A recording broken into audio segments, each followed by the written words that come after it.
Hi hello నమస్తే welcome to YR TV. నేను మీ రంజిత్. తెలంగాణ ఉద్యమకారులందరికీ ఉద్యమ వందనాలు. జై తెలంగాణ. తెలంగాణ రాష్ట్ర వ్యాప్తంగా ఏం జరుగుతుంది? ఓ అన్న ఇవాళ ఏం వారం, ఓ అన్న రేపేం జరుగుతుంది, ఎల్లుండి ఏం జరుగుతుంది, అవతల ఎల్లుండి ఏం జరుగుతుంది, మళ్ళొచ్చే రోజు ఏం జరుగుతుంది, గిది తెలంగాణలో ప్రస్తుతం తెలంగాణ ప్రజలు చర్చించుకుంటున్న పరిస్థితి. ఎస్, వాస్తవమే నేను చెప్పేది. అక్షరాల సత్యాన్ని చెప్తున్న తెలంగాణ ప్రజలారా, ఇక్కడ తెలంగాణ రాష్ట్ర వ్యాప్తంగా జరుగుతున్న ఏ ఒక్క అంశాన్ని కూడా మీ అందరికీ కూడా సరిగ్గా వివరించే ప్రయత్నం ఊరు భాషలో, నాటు భాషలో మాట్లాడుకుందాం. ఈరోజు తెలంగాణ రాష్ట్ర వ్యాప్తంగా ఏం జరుగుతున్నదన్న వాస్తవాలు తెలంగాణ ప్రజలారా ఒక్కసారి ఆలోచించండి.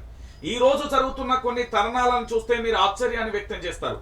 తెలంగాణలో రేవంత్ రెడ్డి ఏం తప్పు చేస్తున్నాడు, భారీ మార్పు ఏమొచ్చింది, అంతలో తనలో వచ్చిన మార్పు ఏంటి అనేదే కదా.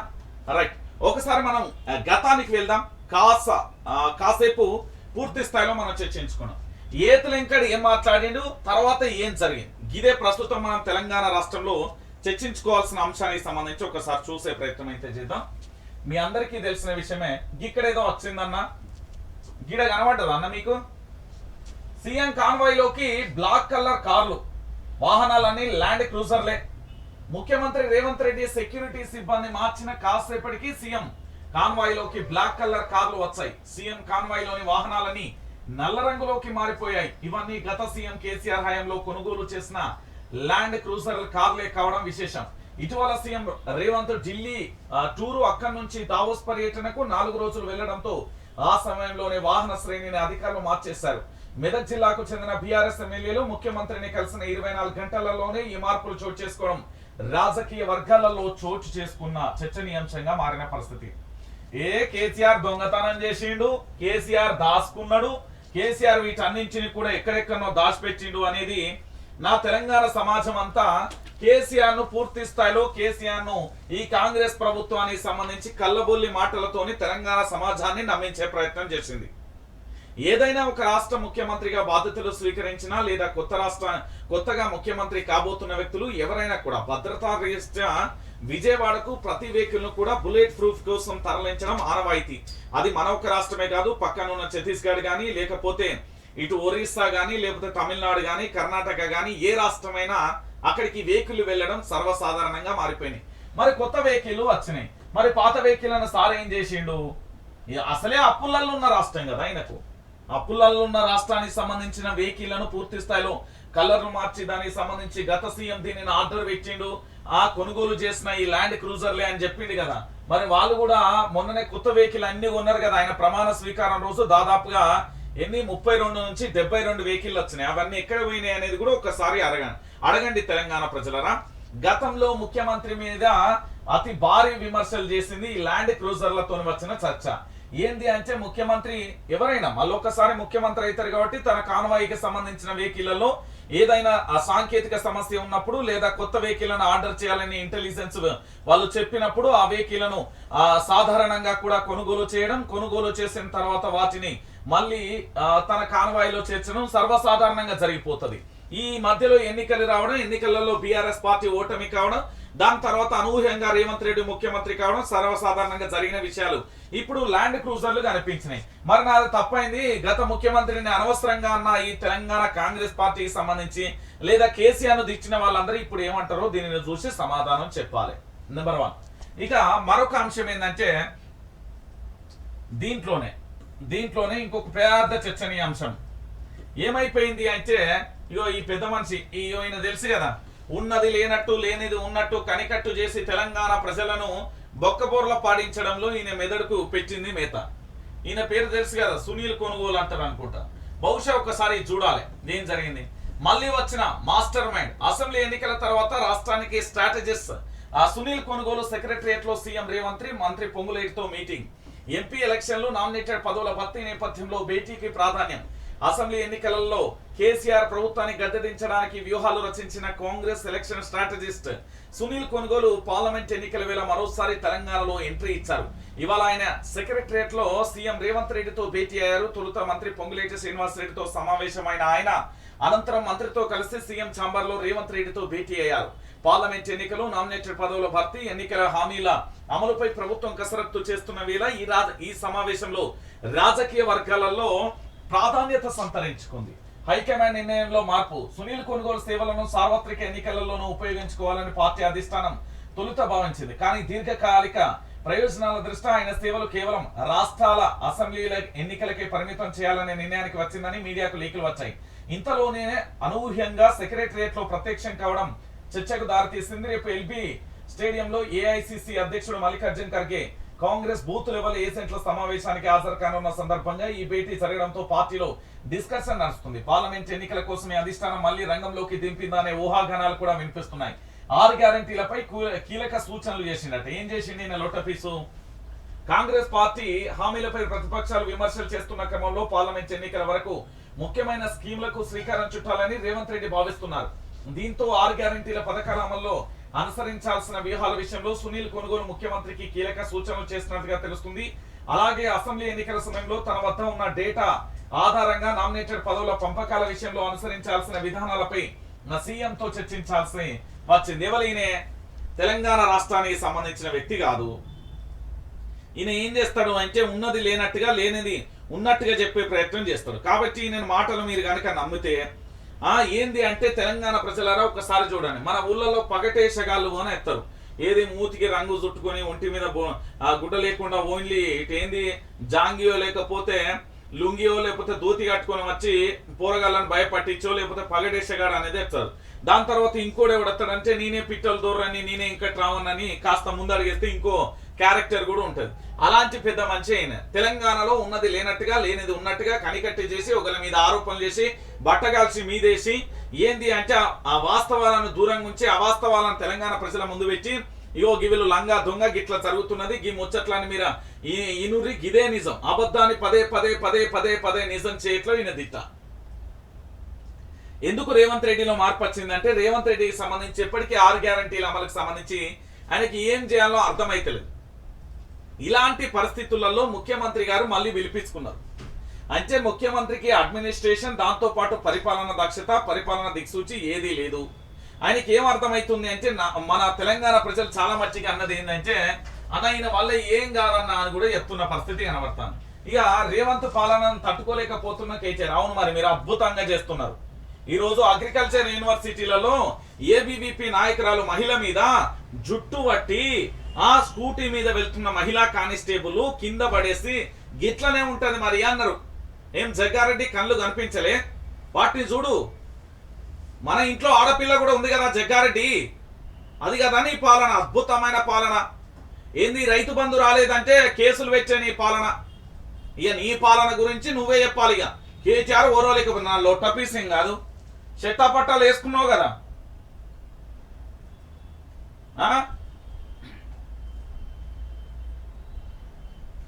ఒకసారి నువ్వే చెప్పావా జగ్గారెడ్డి? హామీలు నెరవేర్చకుంటే బట్టలు విప్పి కొడతాం, కొట్టాల్సిందే. ప్రజలు అయ్యే అంటే కాంగ్రెస్ ఎమ్మెల్యేలు గెలిచారు. కరీంనగర్లో కేటీఆర్ హాట్ కామెంట్స్ అంటూ కూడా చెప్పిన పరిస్థితి బరాబరి చెప్తున్నా. ఏడ్చుకుంటూ తూడ్చుకుంటూ గెలిచిన కాంగ్రెస్ ఎమ్మెల్యేలు హామీలు నెరవేర్చకపోతే బట్టలు ఇప్పి కొడతామని బీఆర్ఎస్ వర్కింగ్ ప్రెసిడెంట్ కేటీఆర్ ఘాటుగా వ్యాఖ్యానించారు. అవును మరి బరాబర్ బట్టలు ఇప్పి కొట్టాల్సిందే, వీళ్ళను బట్టలు ఇప్పి కొట్టాల్సిందే, లేకపోతే వీళ్ళు వింటారా? వీళ్ళ బూతులేంది రైతులను చెప్పులతో కొడతారట. అరే ఎన్ని మాటలు, ఏం కథ తెలంగాణ ప్రజలరా, ఒకసారి మీరు ఆలోచించుర్రి. ఏం లేదు, ఇగో ఇది ఉంది కదా ఎంపీ రంజిత్ రెడ్డి మీద కేసు. ఈ ఎంపీ రంజిత్ రెడ్డిని పూర్తి స్థాయిలో కాంగ్రెస్ పార్టీలోకి లాగడానికి వీళ్ళు చేసే ప్రయత్నాలు అన్ని ఇన్ని కాదు. ఈయనను కాంగ్రెస్ లోకి లాగేందుకు ప్రయత్నాలు కూడా కొనసాగుతున్నాయి, మీరు గుర్తుపెట్టుకోవాలి. ఈయనను అనేక రకాలుగా కూడా ఇబ్బందులు పెడుతున్నారు, నానా యాగి చేస్తున్నారు. ఈయన బిజినెస్ లకు అన్ని తీర్ల ఆటంకాలు ఏర్పాటు చేస్తున్నారు. ఏదో ఒకటి చేయాలని ఈయనను కూడా ఇబ్బందులు పెడుతున్న పరిస్థితి కనబడుతుంది. ఇక చూడురి, పార్లమెంట్ ఎన్నికల వేళ పలువురు బీఆర్ఎస్ ఎమ్మెల్యేలు వరుసగా మంత్రులతో భేటీ కావడం హాట్ టాపిక్ గా మారింది.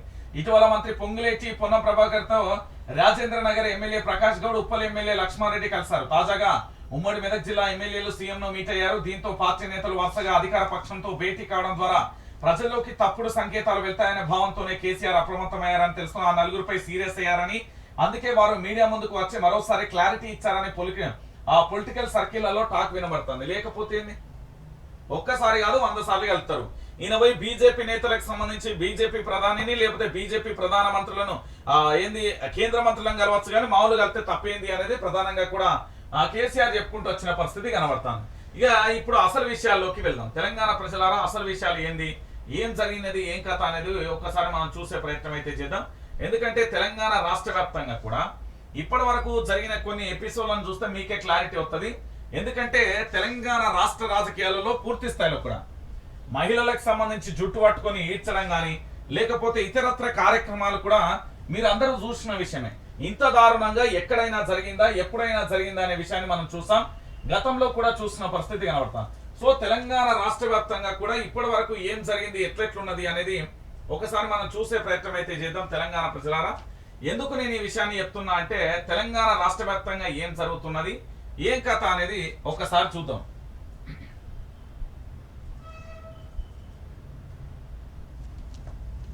ఏంది అంటే వీళ్ళు చెప్పిన దానికి ఇక్కడ జరుగుతున్న దానికి వేరే కథ ఉన్నది. ఆ కథ కూడా మనం ఒకసారి చూడాలి. రైట్, ఇగో ఇది ఇక్కడ మనం ఈ రోజు రేవంత్ రెడ్డిలో ఎట్లాంటి మార్పు వచ్చింది, ఏం కథ అంటే నేను చెప్తాను. ఇక వరుసగా తెలంగాణ రాష్ట్ర వ్యాప్తంగా జరుగుతున్న ఈ అంశాలకు సంబంధించి అసలు ఏమేమి జరుగుతున్నది, ఎట్లెట్లున్నది, ఏం కథ అనేది కూడా ఒకసారి తెలంగాణ సమాజం అంతా కూడా చూడాల్సిన పరిస్థితి ఏర్పడుతుంది. నిజానికి తెలంగాణ రాష్ట్ర వ్యాప్తంగా కూడా ఏం జరుగుతున్నది, ఎట్లెట్లున్నది అనేది కూడా ఒకసారి తెలంగాణ ప్రజలందరూ కూడా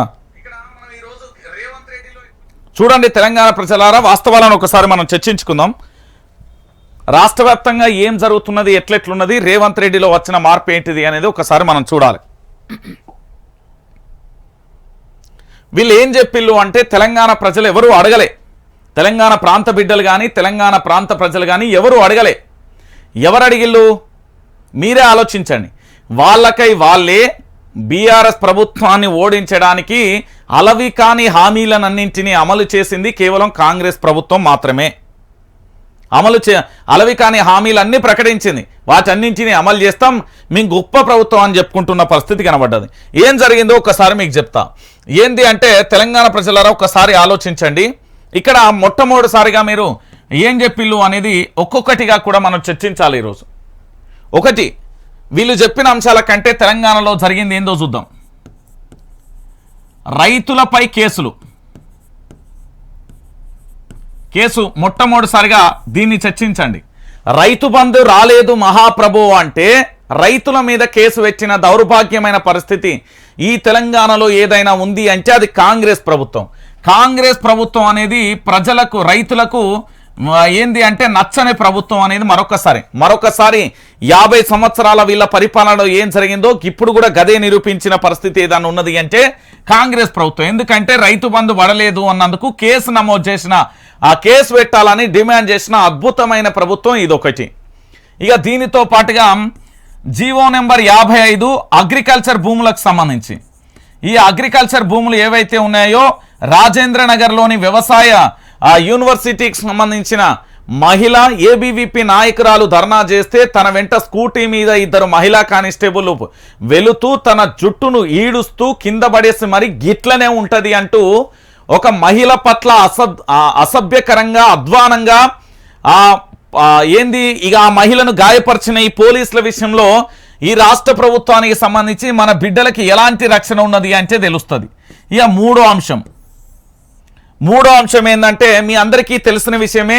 ఇప్పటి వరకు తెలంగాణ రాష్ట్ర వ్యాప్తంగా కూడా వీళ్ళు ఏం చెప్పిళ్ళు అంటే వీళ్ళు ఇచ్చిన అద్భుతమైన హామీలు ఏంది అంటే మొట్టమొదటి 9వ తారీఖు రోజున రైతులకు సంబంధించి రుణమాఫీ చేస్తా అని చెప్పిళ్ళు.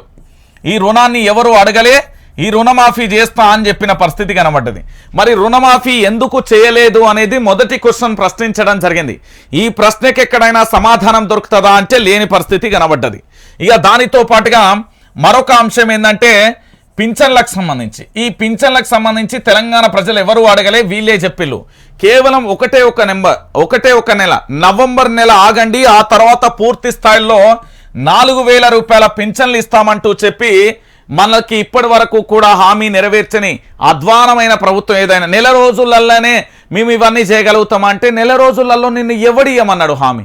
ఈ నెల రోజులలో నీకు ఎవడియమని చెప్పిండు తెలంగాణ ప్రజలారా? ఇక దాంతో పాటుగా మరొకటి ఏంటంటే రైతు బంధు పెట్టుబడి సాయం అంటాం, దీన్ని 15,000 రూపాయలు దీన్ని రైతులకు కౌలు రైతులకు ఇద్దరికి ఇస్తా అని చెప్పి కేవలం నెల రోజులలోనే ఇవన్నీ అమలు చేస్తామని చెప్పారు. ఇక దాంతో పాటుగా 200 యూనిట్ల ఉచిత విద్యుత్కు సంబంధించి వీటన్నింటినీ మేము అమలు చేస్తాం, ఖచ్చితంగా కూడా తెలంగాణ రాష్ట్ర వ్యాప్తంగా ఇవి అమలు చేసి తీరుతామంటూ కూడా చెప్పిన అతిపెద్ద ప్రభుత్వం ఏదైనా ఉంది అంటే కాంగ్రెస్ ప్రభుత్వం. వీటన్నింటికి 6 గ్యారంటీలకేమో 100 రోజులు పెట్టిల్లు. దాని తర్వాత ఇంకేం జరిగింది, ఈ 6 గ్యారంటీలకు సంబంధించి 100 రోజులు పెడితే మరొక ముచ్చట ఏంది అంటే తెలంగాణ ప్రజలారా, ఇక ఈ అంశాలన్నింటికీ కూడా కేవలం వీళ్ళు ఎన్ని రోజులు పెట్టిల్లు అంటే 30 రోజుల డెడ్ లైన్ పెట్టిరు. ఈ 30 రోజుల డెడ్ లైన్కి సంబంధించి ప్రధానంగా కూడా చర్చ కొనసాగిన పరిస్థితి కనబడుతుంది.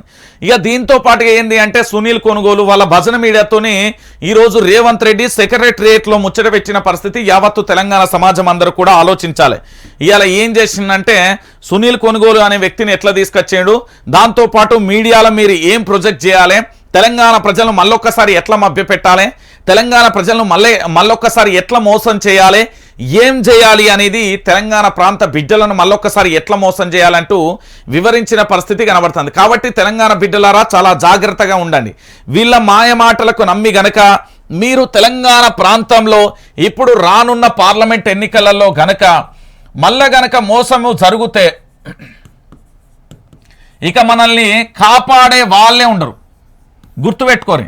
ఈ మెంబర్ ఆఫ్ పార్లమెంట్ ఎన్నికలకు సంబంధించి గనక ఈ ఎన్నికలలో బీఆర్ఎస్ పార్టీకి సంబంధించి సారు కారు 16 అనే నినాదాన్ని మళ్ళొక్కసారి సంబంధించి వెయ్యకపోతే మీరు గుర్తుపెట్టుకోర్రి, తెలంగాణలో పార్లమెంట్ ఎన్నికలలో గనక గణనీయమైన మెజార్టీతోని గెలిపించకపోతే బలయ్యేది తెలంగాణ ప్రజలే. ఇది ఎట్లా బలవుతారు అన్న అంటే కూడా చెప్తున్న పరిస్థితి కనబడుతుంది. ఈరోజు టీఆర్ఎస్ పార్టీ బీఆర్ఎస్ పార్టీగా మారింది. ఇది త్వరలో మళ్ళొక్కసారి టీఆర్ఎస్గా నామకరణం జరగబోతున్నది అనేది మనకు వస్తున్న వార్తలు. ఎందుకంటే ఇది అధికార పార్టీకి సంబంధించి ఆ పార్టీ ప్రకటించేంత వరకు మనం వేచి చూడాలి. ఇది క్వశ్చన్ మార్క్. దాని తర్వాత ఏం జరిగింది అనేది ఒకసారి ఆలోచించండి. ఈరోజు బీఆర్ఎస్ పార్టీకి సంబంధించి సరే 39 స్థానాలకు పరిమితం చేసి ఇంట్లో కూర్చోబెట్టినాం కేసీఆర్ను. పరిమితం చేసిల్లు మీరు ఎవరిని, కేసీఆర్ అనే వ్యక్తిని. మరి ఈరోజు అన్యాయం జరుగుతూ ఉంటే మీ పక్షాన పోరాటం చేసేది ఎవరు? ఒకసారి ఆలోచించండి. కేవలం కేసీఆర్ అనే వ్యక్తి ప్రజల్లోకి రాకపోవడం, ప్రజలతో మాట్లాడకపోవడం, దానితో పాటు కొన్ని అంశాలలో ఉద్యోగ నోటిఫికేషన్లో కానీ ఇతరత్ర తాత్సారం చేసిర్రు అనే విషయాన్ని మీరు బయట పెడుతున్నారు. కానీ బీఆర్ఎస్ పార్టీని పార్లమెంట్ ఎన్నికలలో గనక ఓడిస్తే జరగబోయే పరిస్థితులు ఎట్లుంటాయో చూసిర్రా. ఈరోజు రైతు మీద పెట్టుబడి సాయం అడిగితే కేసు పెట్టిన పరిస్థితి, ఆడబిడ్డను జుట్టు పట్టుకొని ఈడ్చుకెళ్లిన పరిస్థితి, దానితో పాటు కొన్ని జిల్లాలలో కాంగ్రెస్ పార్టీకి సంబంధించిన వ్యక్తులు బీఆర్ఎస్ పార్టీ కార్యకర్తల మీద బౌద్ధిక దాడులు చేస్తున్న పరిస్థితి, మరికొన్ని చోట్లలో ఇప్పటికే మంత్రుల ఫేసులలో అహంకార పూరితమైన ధోరణి చాలా స్పష్టంగా కొట్టచ్చేటట్టు కనబడుతున్నది. ఇక మరో విషయం ఏంటంటే తెలంగాణ ప్రజలారా గుర్తుపెట్టుకోరి, ఇక్కడ మీరు బీఆర్ఎస్ పార్టీని గనక ఓడిస్తే వచ్చే నష్టం తెలంగాణలో ఉన్న 4 కోట్ల మంది అనుభవించాలి. దాంట్లో ముఖ్యమంత్రి ఉంటాడు, మంత్రులు ఉంటారు, కాంగ్రెస్ కార్యకర్తలు కూడా ఉంటారు. ఎట్లుంటారు అంటే నేను చెప్తా ఈనూరు తెలంగాణ ప్రజలారా. ఈరోజు తెలంగాణ రాష్ట్రం అంటే నేను టీఆర్ఎస్ అని చెప్తా కాసేపు, తర్వాత సరే బీఆర్ఎస్ అనే చెప్తా. భారత రాష్ట్ర సమితి అనే పార్టీని మీరు ఓడిస్తే భయంకరమైన పరిస్థితులు ఎదుర్కొంటాం. ఎట్లా అంటే ఈరోజు కేసీఆర్ అనే వ్యక్తిని మన తెలంగాణ అనే పదానికి పేగుబంధం కాదు, పూర్తి స్థాయిలో మరుగునబడి తెలంగాణ అనే పదమే మళ్ళొక్కసారి సమాధి చేయబడుతుంది. గుర్తుపెట్టుకోరి, పొరుగు రాష్ట్రమైన ఆంధ్రప్రదేశ్తో మనం పోటీపడి 10 ఏళ్లలో గణనీయమైన అభివృద్ధి చేసిండు కేసీఆర్. ఇది ఎవరు ఒప్పుకున్నా ఒప్పుకోకపోయినా వాస్తవమైన విషయం. ఇప్పటికే మీరు కేసీఆర్ అనే వ్యక్తిని అనవసరంగా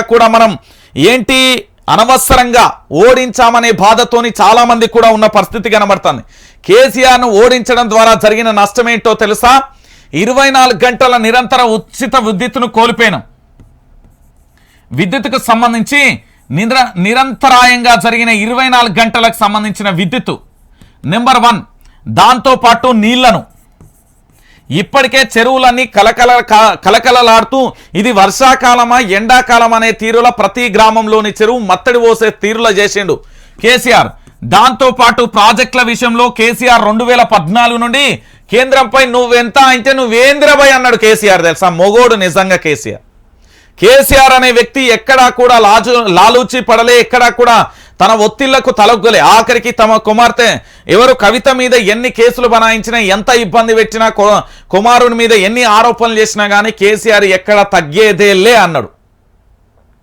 అలాంటి కేసీఆర్కు సంబంధించి ఉంటే ఈరోజు పరిస్థితి ఇంకోలా ఉండే పరిస్థితి. ప్రాజెక్టులకు సంబంధించి కూడా కేంద్రం ఆధీనంలోకి వెళ్ళడానికి భయపడుతున్నది. ఎందుకంటే తెలంగాణ ప్రజలు మళ్ళొక్కసారి పోరాటం చేస్తున్నారు. మనది కాంగ్రెస్ వచ్చిన స్థానాలు మళ్ళీ పార్లమెంట్ ఎన్నికలలో పోతాయి అనేది కూడా చెప్పిన పరిస్థితి. దాంతోపాటుగా కేసీఆర్ను ఓడించడం వల్ల ఇప్పటి వరకు కూడా రైతు బంధు అనేది రాలే. దాంతోపాటు పింఛన్లు సరిగ్గా నెలకు రాని పరిస్థితి. దాంతోపాటుగా ఇంకొకటి ఏంది అది తెలుసా, గతంలో ఉద్యోగులందరూ కూడా బీఆర్ఎస్ ప్రభుత్వం ఓడిపోయిన తర్వాత సంబరాలు చేసుకున్నారనే ఒక శీర్షికను మీరు చూసిలు, అంటే వాళ్ళ భజన మీడియాలో జాసిలు. అదే ఉద్యోగులు అసంతృప్తిలో కూడా ఉన్న పరిస్థితి కనబడ్డది. ఈరోజు మీకు లైవ్ ఎగ్జాంపుల్ ఒకటే చెప్తా. ఈ రాష్ట్ర ముఖ్యమంత్రి రేవంత్ రెడ్డికి బస్తీ మే సవాల్. నువ్వు మహాత్మా జ్యోతిరావు పూలే ప్రజావాణి అనే ఒక నోటీస్ బోర్డు పెట్టినవు. ప్రగతి భవన్ను కాస్త ప్రజావాణిగా మార్చి, ప్రజాభవన్గా పేరు మార్చి కేవలం కంచె తీసేసినావు. కానీ కంచె తీసేసిన తర్వాత గదే మీడియా పరిస్థితి రోడ్డు మీదనే ఉన్నది. మళ్ళా తర్వాత ఇప్పటి వరకు నువ్వు ఆ ప్రజావాణి పెట్టి ఎన్ని సమస్యలు పరిష్కరించగలిగినవు?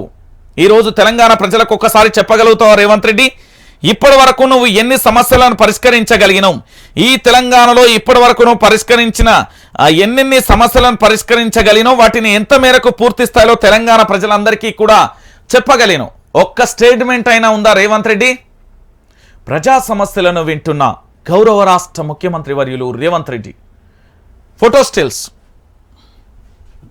అంటే వినతి పత్రాలు ఇట్లా ఇట్లా తీసుకున్నట్టుగా ఒక స్టిల్, ఇట్లా మాట్లాడుతున్నట్టుగా, ఇట్లా స్పెడ్స్ కిందికి అంటున్నట్టుగా ఇంకో స్టిల్ ఇట్లా పైకి అంటున్నట్టుగా, అవునా? ఇట్లా ఇట్లా అధికారిని పిలిచినట్టుగా, ఇదేందో చూడు అని చెప్పినట్టుగా, ఇట్లా కేవలం ఫోటో స్టిల్స్ కోసం మాత్రమే నువ్వు అక్కడ ఉన్నావు. కానీ ఇప్పటి వరకు మహాత్మా జ్యోతిరావు పూలే ప్రజావాణి అనే కార్యక్రమం ద్వారా ఎంతమంది సమస్యలు పరిష్కరించినో చెప్పే అంత దమ్ము ధైర్యం ఉందని నీకు?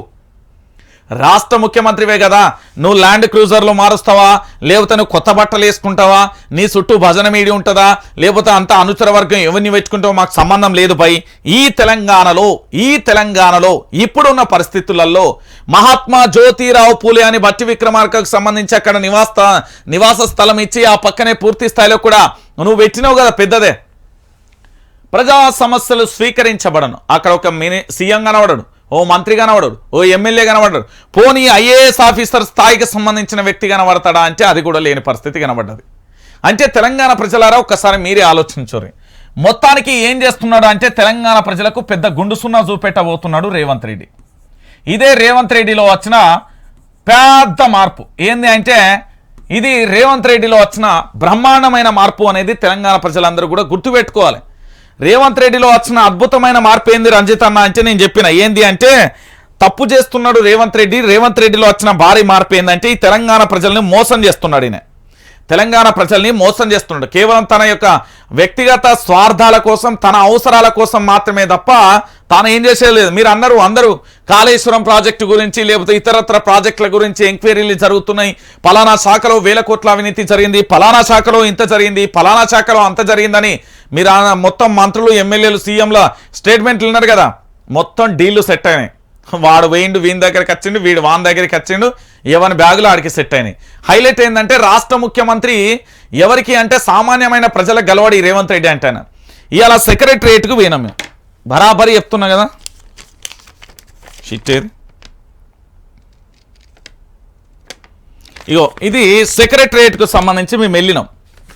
ఎందుకు వెళ్ళినా అంటే చాలామంది మినిస్టర్లకు సంబంధించి ఎట్లెట్లున్నారు ఒకసారి అంతా రౌండ్ వేసినాం. అక్కడ ఏం జరిగిందంటే సునీల్ కొనుగోలు అనే ఒక వ్యక్తిని, ఇక మన యూట్యూబ్ ఛానల్లో తోపుతురుం అని చెప్పుకుంటాడు కదా ఆ పెద్ద మనిషి, వీళ్ళిద్దరు స్వయాన 6th ఫ్లోర్ పోయి రేవంత్ రెడ్డిని కలిసిండు. అంటే సామాన్యులకి ఈయన కలవడు, ఆయన భజన పరులకు ఆయనకు వాళ్ళకు మాత్రమే కలుస్తాడు. ఎందుకు కలుస్తాడో తెలుసా? ఆయన ఏం చేస్తాడు అంటే తెలంగాణని ఎట్లా నాశనం చేయాలి, తెలంగాణని ఏం చేయాలి, ఎట్లుండాలి, ఆ నేనే మొత్తం ఎట్లా దోసుక తినాలి. మీరు కేసీఆర్ కేవలం ఏమన్నారు, దొర అన్నారు.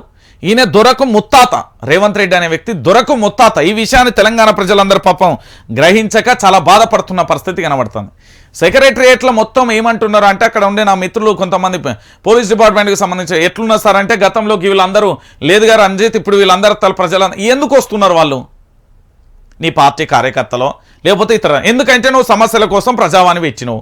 మరి అక్కడికి కూడా ఎందుకు వస్తున్నారు? అయితే గీతే నీ పార్టీ కార్యకర్తలు రావాలి, లేకపోతే పదవుల కోసం ఇంకెవరన్నా నాయకులు రావాలి. కానీ అది జరుగుతున్నదా? లేదు. ఏం చెప్తున్నాడు ఈయన అంటే, తెలంగాణ ప్రజల్ని ఎట్లా మోసం చేయాలి, ఏం చేయాలి, తెలంగాణ ప్రజలకు సంబంధించి ఏం చేస్తే ఎట్లెట్లా మోసం జరుగుతుంది, తెలంగాణ ప్రాంత బిడ్డలను మోసం చేస్తే వచ్చే లాభం ఏంది, వీళ్ళు ఏం చెప్తున్నాయి ఎంక్వైరీలు ఇతరత్ర అన్నీ చెప్తారు కదా. ఏ ఎంక్వైరీల విషయంలో ఏం కాదు, చాలామంది మనల్ని విమర్శిస్తాడు, వానికి సబ్జెక్టు నా లొట్టపీస్ ఏం తెలియదు. తెలంగాణ ప్రాంత సమస్యల గురించి తెలుసుకోమన్నారు. మా ఏంది ప్రశ్నించే గొంతుకలకు సంబంధించి అందరినీ విమర్శలు ఎత్తున్నాను, మావాడు చెప్తున్నాను. నేనేమంటున్నా అంటే, వాళ్ళందరికీ సంబంధించి పూర్తి స్థాయిలో ప్రజా సమస్యల మీద పబ్లిక్ కాల్స్ పెట్టమని చెప్పారు. పబ్లిక్ కాల్స్ పెట్టి ఏం జరుగుతున్నది, ఏం కథ అనేది తెలంగాణ ప్రాంత బిడ్డలందరికీ చెప్పుర్రి. మీకు రైతు బంధు పడ్డదా అని అడుగురి, రైతు పింఛన్లకు సంబంధించి పింఛన్లు వస్తున్నాయా అని అడుగురి, దాంతోపాటుగా యూరియా దొరుకుతుందా అని అడుగురి. మరి ప్రశ్నించినందుకు కేసు పెట్టిండు అని చెప్పుర్రి, చెప్పుతో కొడతా అని చెప్పిండు అని. గిసొంటి అన్ని తెలంగాణ ప్రజలందరూ కూడా మాట్లాడుకోవాలి. మంత్రి కోమటిరెడ్డి వెంకటరెడ్డికి సంబంధించి ఏమన్నారు, చెప్పుతో కొడతా అని చెప్పిండు. ఈ విషయాలన్నీ కూడా తెలంగాణ ప్రాంత బిడ్డలందరూ కూడా అర్థం చేసుకోవాలి. దొంగలచ్చిలు మళ్ళొక్కసారి మనల్ని దోపిడీ చేయడానికి వస్తున్నారు. కాబట్టి ఇగో మీకు ఎల్లవేళలా ఉండేది కేవలం వైఆర్టీవీ ఒకటే. వైఆర్టీవీ న్యూస్ ఛానల్ మాత్రమే చూడుర్రి. అవులేగాలే అన్నీ చూసి ఆగం కాకుర్రి, ఎందుకంటే వాళ్ళు పరిశాన్ చేస్తారు. వాళ్ళ దగ్గర ఉన్నది ఏంటంటే తుప్పిర్లది ఒకటే ఉంటుంది. కాబట్టి తెలంగాణ బిడ్డలారా జరపైలం.